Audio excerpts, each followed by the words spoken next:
Good morning mga kalaro. Narito na naman tayo. Ang ating panaghalian ngayon ay ito, mayroon tayong procoin. Ito. Gagawin natin itong procoin steak. At paparisan natin siyang matang baka na sinigang sa kalamansi with malunggay. Kung sa amin doon sa Bicol, kung tawagin ito atuloy, kinalsimaning limon na may kalunggay. Ayan. Sinigang sa kalamansi with malunggay. Matamba kasi Tagalog. Ganyan yung ating pork loin. Itong gagawin natin dito ay hiwa-hiwain natin ang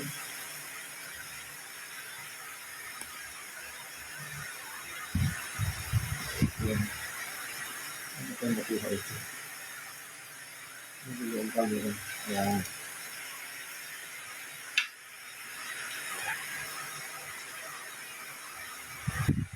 Ito dinimo ko sa inyo kung paano magtanggal ng lipid nito. So, kung itong lipid nito.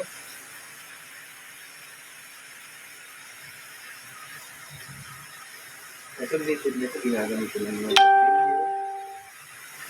Sinusuntik lang ng kutsilyo ito. Ayan.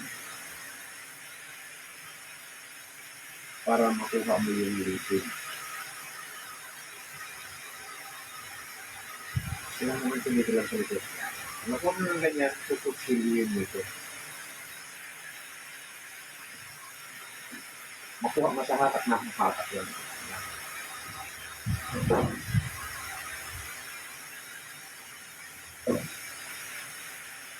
Ayan, nakukuha lang sa hatak.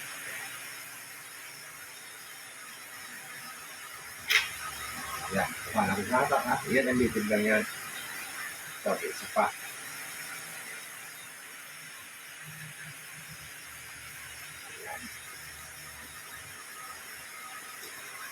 At ang hinakatak mo, inaano mo ng kutsilyo para hindi maamin o hindi sumako.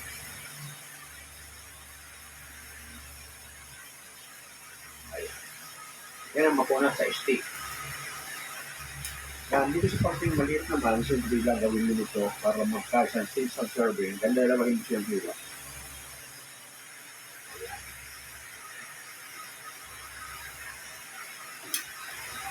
100 grams.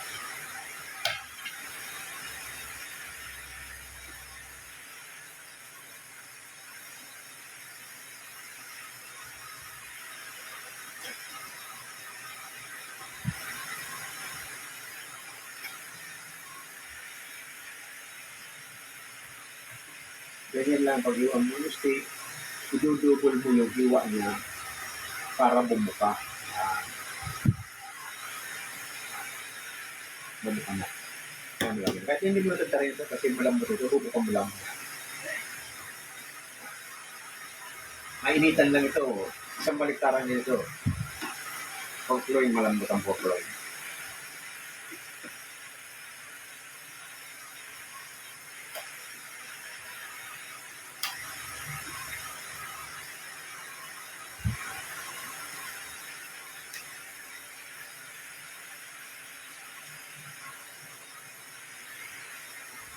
Ayan.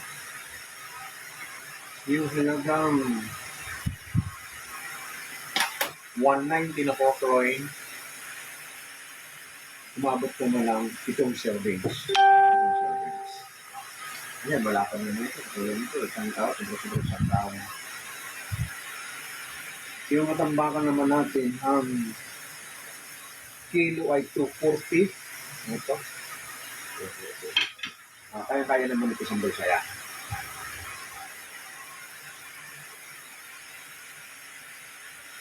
Ngayon, titimplahan natin ito ating pork loin.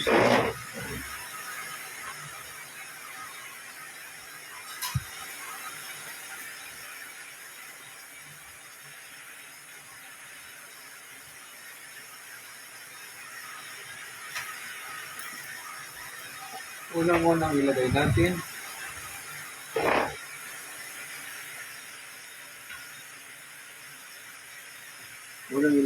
ay calamansi juice.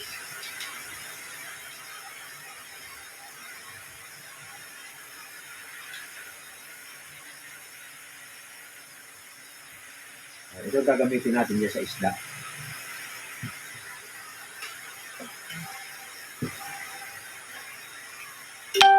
Lalagyan natin ng soy sauce.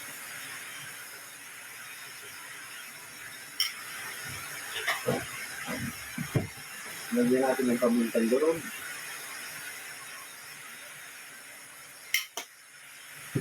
Lagyan natin ng kamuting o surprise.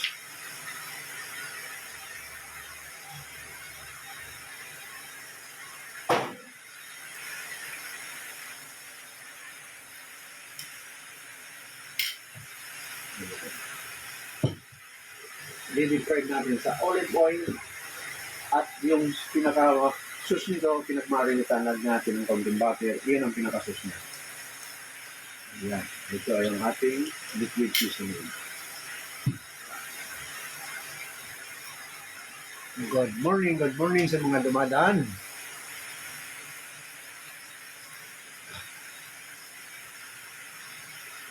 Ito na marinate na natin. Itatabi natin dito. At habang nakikipagpintuan tayo, ito hinaplos ko lang na hinaplos yung malunggay kaya malalaki pa. Saka kung ngayon ito.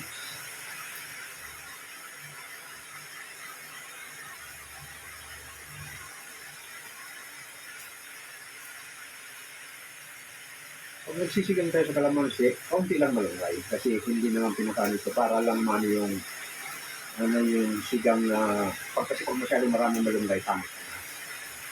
Parang inaano lang natin yung langsa ng isda. Saka masarap kaunti lang yung malunggay.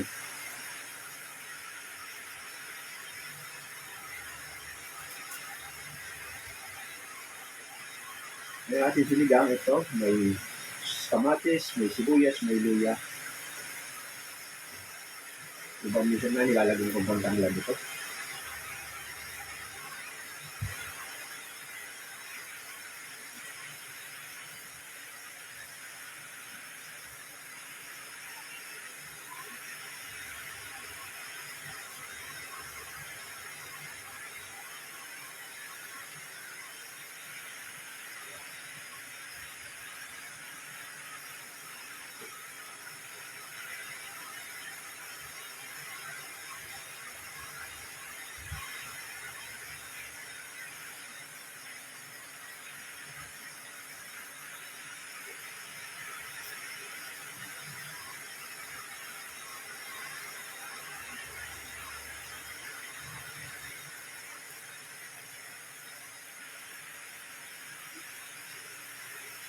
Yung malunggay natin, maraming pinapaglalagyan nito sa pinakbit, sa munggo. Marami tayo na paggagamitin ng malunggay. Sa pinunot.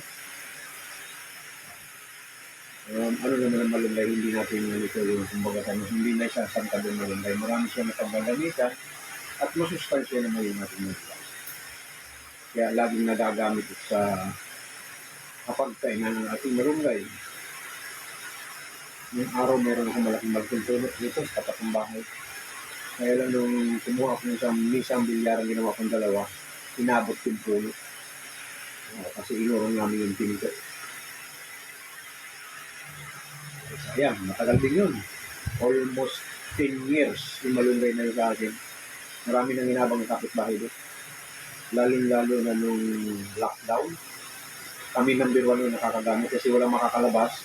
Ay ngayon, dito lang sa barko na abot ko. Yung niraros yung sardinas nun, yung ibang klaseng sardinas. Hindi ka naman magsasawa kung may gulay. Lalagyan ko lagi ng malunggay. Ang pinakamasarap na malunggay na dilata, yung mackerel sardines. Diba mamantika, ma-oily yung katas niya. Wala kang lalagay na tubig kundi yung katas niya lang, oily. Masarap sa malunggay. Kumbaga sa nakisabay doon sa mga rasyo na sardinas yung malunggay, kung dami. Lalaking puno.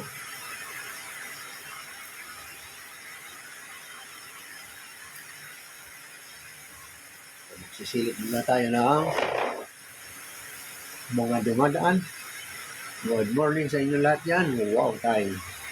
Yes, good morning. So, nilagay na natin yung steak. At itong pinag-marinate natin na ito, ayan ang gagawin natin pinakasos niya. with lemon sauce.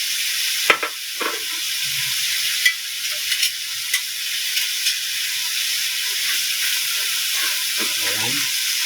Ang ating pansigang, ito na yung ating pinukulo, kumukulo na. Ilalagay na natin itong isda. Pangkuluan lang yan ay liquid. Ayan.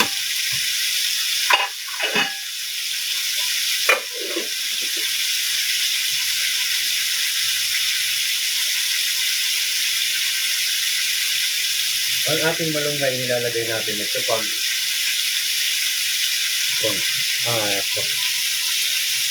nilalagay natin yung ating malunggay pag malapit ng tatanggalin sa kalan.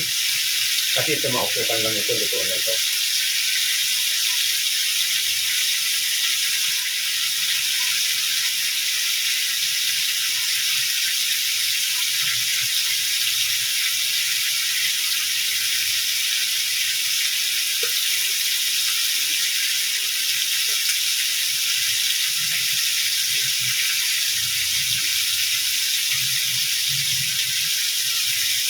Yung ating steak, dalawang baliktaran lang yan.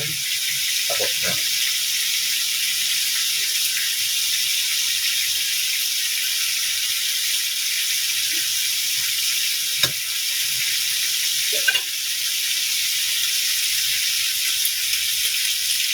Dito natin ilagay yung finished product sa bandihado, kaya pinagpalit ko yung pinaglagyan ng malunggay.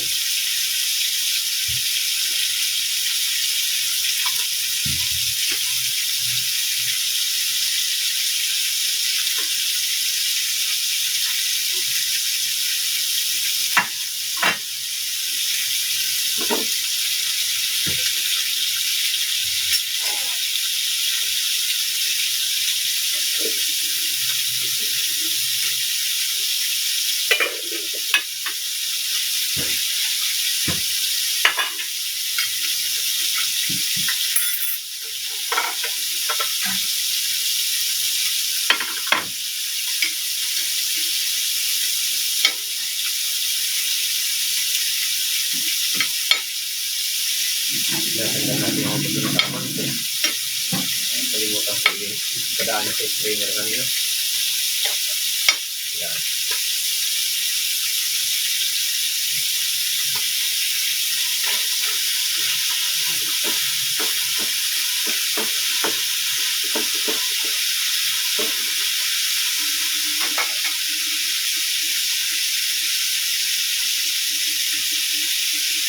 Nakita nyo ito muna yung kalan.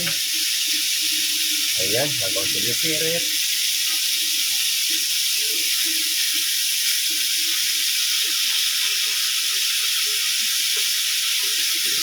Balikin natin.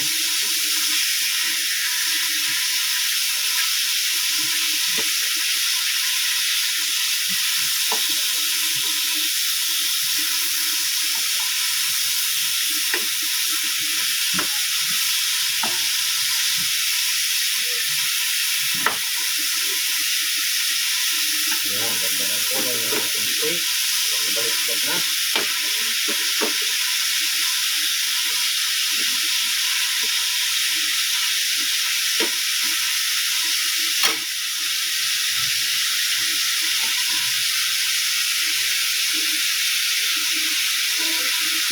Good morning sa mga dumadaan sa aking live.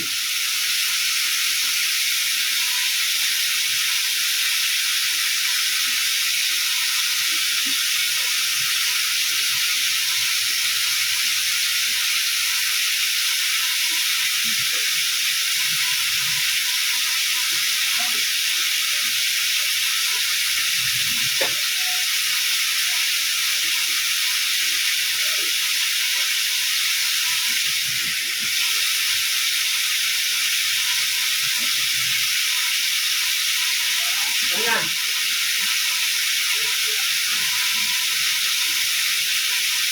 Wala kang lalagay mo. Wala kang lalagay mo.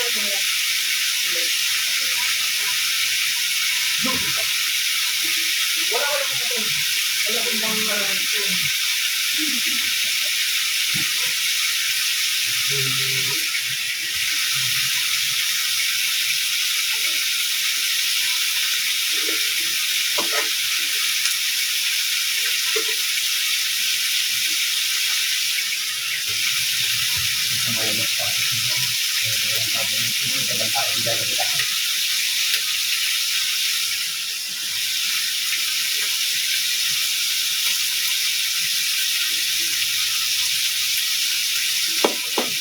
Lagay na natin yung malunggay. Dapat yung pangupay na.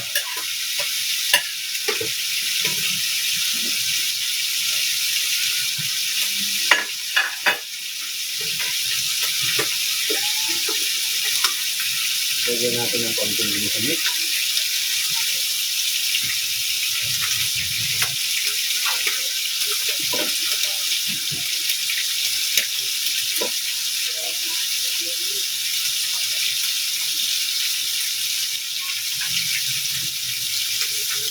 Lalagay natin yung kalamansi.